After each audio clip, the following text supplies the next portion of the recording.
ஆண்டவரால் ஆசீர்வைக்கப்பட்ட அருமையான தேவ ஜனங்களே, இன்று நாம் வாசிக்கக்கூடிய தலைப்பு என்னவென்றால், தக்க சமயத்தில் உயிர் காக்கும்.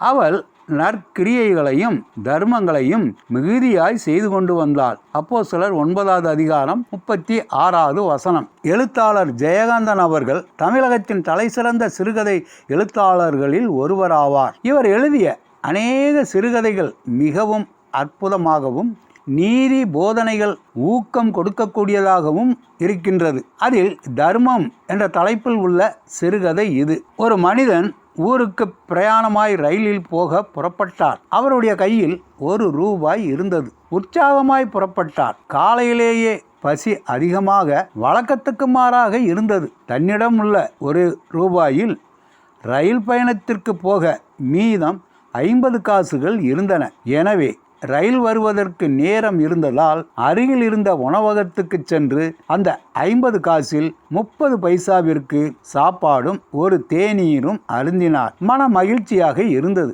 ரயில் டிக்கெட் எடுக்க ரயில் நிலையத்திற்கு சென்றார். வழியில் ஒரு வயதான பிச்சைக்காரன். பார்த்தாலே பரிதாபமாக இருந்தது. ஐயா ஐயா, கண்கள் இழந்தவன், தர்மம் பண்ணுங்கள் பிரபு என சத்தம் கேட்டது. உடனே பாக்கெட்டை பார்த்தார். ஒரு 50 பைசாவும் 20 பைசாவும் இருந்தது. மனம் தாங்காமல் அந்த 20 பைசாவை அவன் தட்டில் போட்டுவிட்டார். உள்ளே சென்று 50 பைசாவை கொடுத்து தான் போகும் ஊருக்கு டிக்கெட் கேட்டார். டிக்கெட் விற்பனையாளரோ இன்னும் 10 பைசா தாருங்கள் என கேட்டார். 50 காசுகள் தானே என கேட்டபோது அது நேற்றோடு இன்று 60 பைசா என கூறிவிட்டார். தன்னிடம் மேலும் பணம் இல்லாததால் மிகவும் வருத்தப்பட்டார். பேசாமல் அந்த கண்கள் தெரியாத பிச்சைக்காரரிடம் நாம் போட்ட 20 பைசாவை எடுத்து விடலாமா? இல்லை, கூடாது, அது தவறு. கொடுத்தது கொடுத்ததாகவே இருக்கட்டும் என்று நடந்தே ஊருக்கு போனார். அன்று அவர் போயிருக்க வேண்டிய ரயில் வழியில் விபத்துக்குள்ளாக அகப்பட்டது.